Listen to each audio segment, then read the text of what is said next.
Hello, welcome to Ron's Living Room on the Ron's T-Bone Shed Show. Hey, I'm going to make a video here that has been in demand for a while. I made a video earlier of this topic, except it was all still pictures. It wasn't live. So this is going to be live. And what we're going to be looking at here are all three Constellation trombones, the 28H, the 38H, and the 48H. And I've got a bunch of information and stats here for you. So let's get started. Let me whip around here and we're going to take a look at what we got. Okay, number one here's the 28H Constellation. The 28H Constellation was a very limited run made between the years of 1949 and 1951, so it was just about 3 years. It's a 2.5 bore, otherwise known as a 484 bore. The bell diameter is 7.5 inches, which was large for a horn that size. The outer slide weight is actually pretty light. It's 7.2 ounces, and that's with the nickel sleeves up at the top. The overall weight of the horn is 3 pounds, 8 ounces. Now you're thinking, or maybe you're not thinking, so 484, weren't there a bunch of other 484 bore cons out at the time? Well, yeah, there was actually. So this was between 49 and 51. So the other horns in production were the 4H. But the Constellation name was reserved for the top of the line horns that were being made by Conn. They were the top pro model horns. So the 4H, while also a professional model, wasn't the peak. The Constellations were the peak. So the 4H was made over several different years, but after World War II, the production basically went from 1940 to 1954 for the 4H. And then from 1954 to 1958, they made a 4H with a lightweight slide. But by the time they did that, they had already ceased the production of this horn right here, the 28H, because it was done in 1951. Now, what else was being made at that time? 1938 to 1955, they made the 12H, which was the Coprion bell, or the copper bell. Then the Director series started in 1954, so that was after the discontinuance of the Constellation. The 20H Conquest was made between the years of 54 and 55 with a 7-inch bell. That was after the conclusion of the Constellation. The 24H Ballroom was made between the years of 1928 and 1951. And then the 24H Artist was made between the years of 1958 through the 1970s. So the 24H was made during this time. So you had both the 4H and the 24H at a 484 bore being made while the Constellation was being made. And then, of course, they also had the Conqueror, the vocal bell, which was the rimless bell. Same bore, 1932 to 1951. So 3 other horns were being made at the time the 3 years this was being made for the Constellation. And the distinctive features of this particular horn are these sausage-shaped counterweights. Now that sausage-shaped counterweights also transferred straight over to the 38H, which is here, but you'll notice that the body on the 38H is wider than the body on the 28H. So what do we know about the 38H? Well, when they started the 38H, that was between the years of 1954 and 1956. Again, it was a very short run. So these horns are kind of rare and kind of hard to find, the Constellations. So it was a 500 bore, 7.5 inch bell, just like they had over here on the 28H. The outer slide was actually lighter. At least I weighed mine. This one's 7 ounces. The outer slide on this one is 7.2. So, I mean, we're talking fractions of an ounce. The total weight of the 28H was 3 pounds and 8 ounces. The total weight of the 38H was 2 pounds, 15.4 ounces. So a little bit lighter.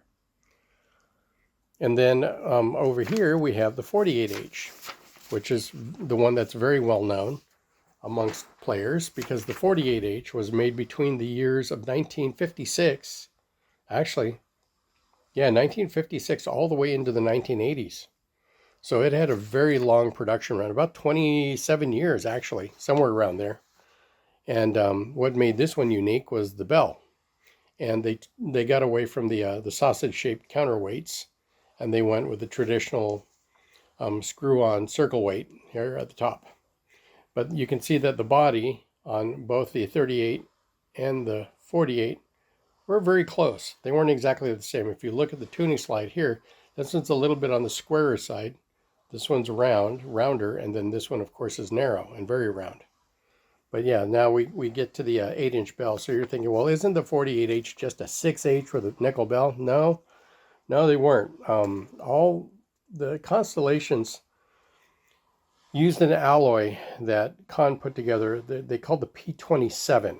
The P27 alloy was a special brass alloy that they used specifically for the outer slides of the Conn Constellation. They used it for the Artist, and they used it for the Victor model trombones. And it was a more costly material to make because it had a bronze base to it. So it was more bronzy with more copper in it.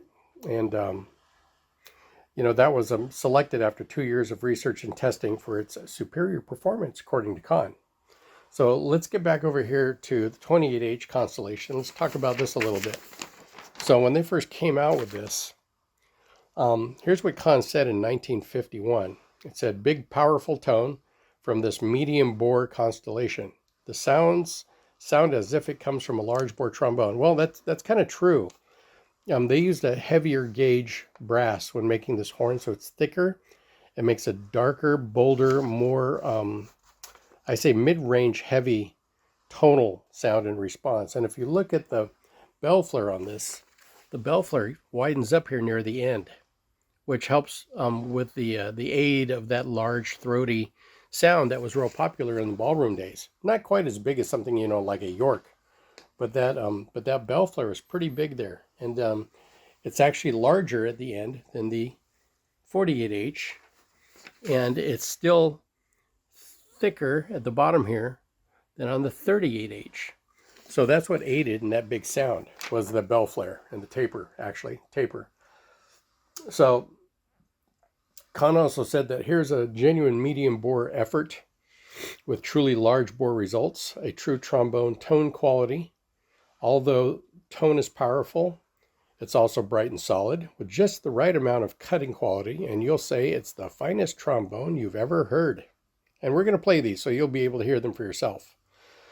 It says resistance was held to a minimum necessary for good control. The design of the bore in this model favors the high register. The tone quality is big and fat. Especially good are such usually difficult and thin notes as high F and G above the staff and bass clef with a solid low register. And it says the extra large bell, large 7.5 for a bore this size, and at that day and time, fattens up the tone in the low register, also contributing to the solid low register, which is a different type of bell construction. And again, it comes down to that taper.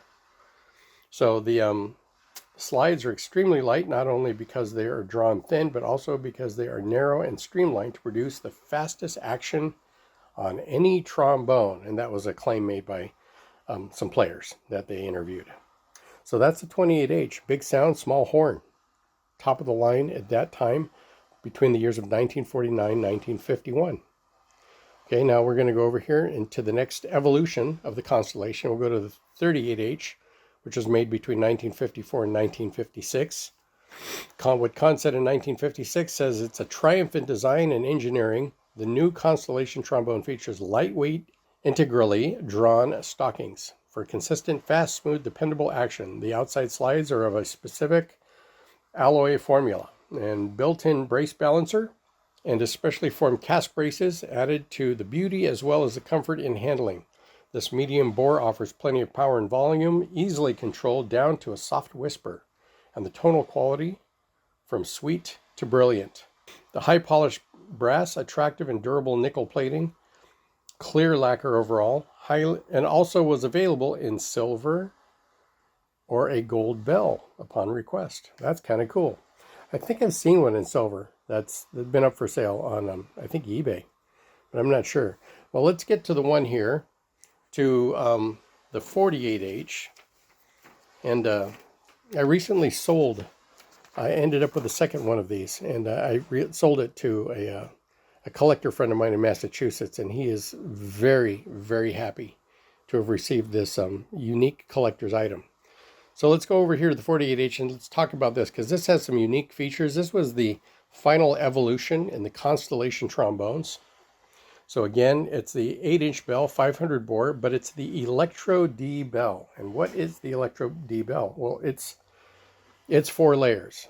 It starts off with a brass substrate, which is heavily plated in copper, and then the copper is heavily plated in nickel, and then it's finally lacquered with a baked on epoxy enamel. So it's basically a 4-layer bell, very heavy bell. So what did Conn say in 1956 and 1966? The modern advanced design includes the finest of all trombone features. Special bell taper balanced with mouthpiece gives a resonant but powerful tone that is brilliant because of the straight bore and mellow with the 8-inch bell flare. The lightweight airflow slides, balanced tone column, special form cast braces, electrode D bell, and the P27 formula outer slides. Perfect for balance and comfort. The LusterConn and LusterConn protected. That's what the LusterConn is, what they called their lacquer. So the trombone used and recommended by so many top artists that with a big sound and just the right edge, easy to control at all dynamic levels, fast, dependable, with a light slide weight action. So that's that's not my information. That's all the stuff that was printed by Conn. So take another look here, and then I'm going to go ahead and we're going to do the little play demo. So electrode D bell, P27 alloy on the slides. Okay, 7.5-inch brass bell, electrode D alloy. You can see it's actually kind of an orangey color. Same here, which is different than the yellow brass on the rest of the horn. And the forms they're talking about, these gusseted braces here, where you hold on to it, and this is a 2-piece brace. Very sleek. Same here. You got the 2-piece gusseted brace, and all the way back here to the 28H, same thing. So yeah, these are pretty spectacular horns in the history of Conn trombones. Okay, we're going to do the place test now. We're going to start with the Conn 28H, 7.5-inch bell, 484 bore. And this one has the larger taper here on the bell than the other two, which gives it a sort of that bigger sound that it described earlier. Here we go. We're going to do a little bit of Someone to Watch Over Me and a little bit of Where Is the Love. No quick passages. I just don't have the energy for it. Here we go.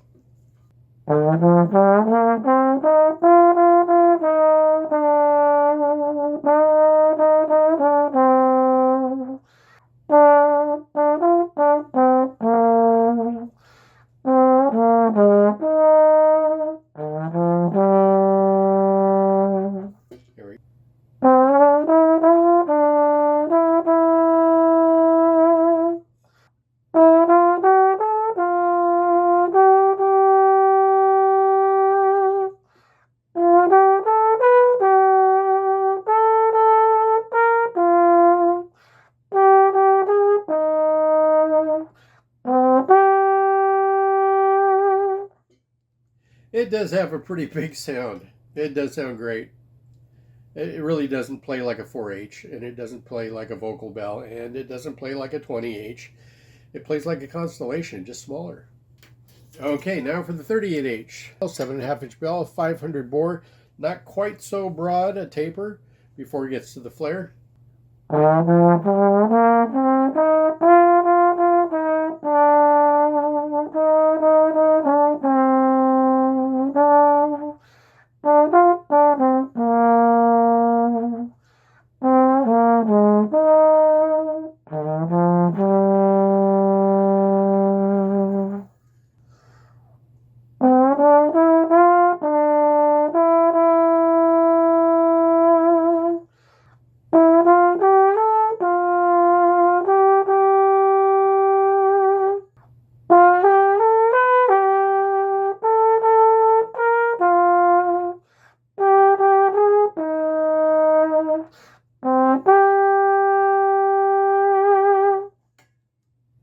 A little bigger sound, it doesn't necessarily feel that more open because it's a 500. The other one felt pretty open too.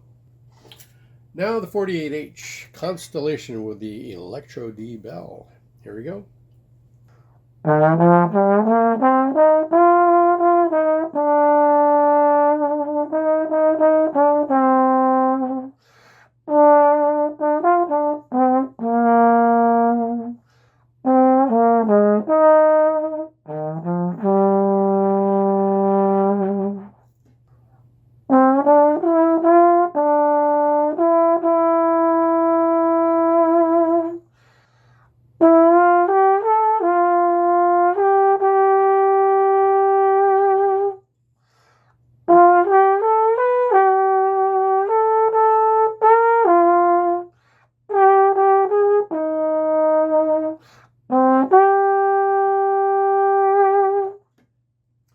Question is, can you hear the difference on my Samsung phone speaker?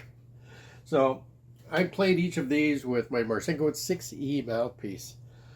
It might be a little big, I'm not sure. I know smaller mouthpieces were used earlier in the big band era to get that more clear, clean, high range tone, but I'm just not a super high range guy, and I'm not a super bottom range guy. I'm kind of in the middle there somewhere. But anyway, so there you go. There's your Conn Constellation 28H, 38H, 48H, and remember the first two were only made for a couple of years. Oftentimes they're very hard to find. And the Constellation 48H with the electrode DBL, I've seen a few more of those here and there, made for, like I said, well over 20 years, and it was a very popular horn. And so each one followed a different evolution from the one previous to it, but each one sounds very spectacular and sounds very good.